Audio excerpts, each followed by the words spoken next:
చేయాలి. గోచాడుతూ ప్రార్థన చేయాలి. విసుకక ప్రార్థన చేయాలి. ఈ విధంగా ప్రార్థన చేయాలి. ఎప్పుడెప్పుడు ఏ సమయాల్లో ప్రార్థన చేయాలంటే వేకువ జామున చేయాలి, తర్వాత రేయి మొదటి జామున చేయాలి, ఉదయకాలంలో చేయాలి, తర్వాత మధ్యాహ్నం సమయంలో ప్రార్థన చేయాలి, రాత్రి వేళ ప్రార్థన చేయాలి, ఎల్లప్పుడూ ప్రార్థన చేయాలి.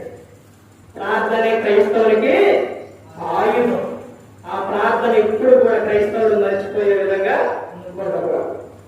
దేవునితో ఎల్లప్పుడూ కూడా మాట్లాడుతున్నప్పుడు, నువ్వు భూమి మీద ఫలించి అభివృద్ధి చెందుతావు. ఆయనతో సహవాసం కలిగి ఉన్నప్పుడు నీకు సమాధానం ఉంటుంది, ధైర్యం ఉంటుంది, ఆనందం ఉంటుంది. అలాగే లోకం ఇచ్చిన పరలోకానికి చేరుతుంది. అందుకే యేసుక్రీస్తు ప్రభువు ఈ లోకానికి వచ్చి మనందరి కోసం శివుడు ఆయన ప్రాణాన్ని పెట్టారు. ఆయనే చూపించారండి ప్రార్థన గురించి. ప్రతి ఒక్కరి కూడా ఆయనే మనకు చూపించారు. ఆ మార్గంలోని ప్రతి ఒక్కరు కూడా నడవాలి. ప్రతి ఒక్కరు కూడా దేవుని భయభక్తులు కలిగి పరిశుద్ధాత్మ మాట వింటూ హృదయ శుద్ధిని కాపాడుకుంటూ క్రీస్తు పోలే నడుస్తున్నప్పుడు ఈ లోకం వచ్చిన పరలోకానికి చేరుకుంటారు.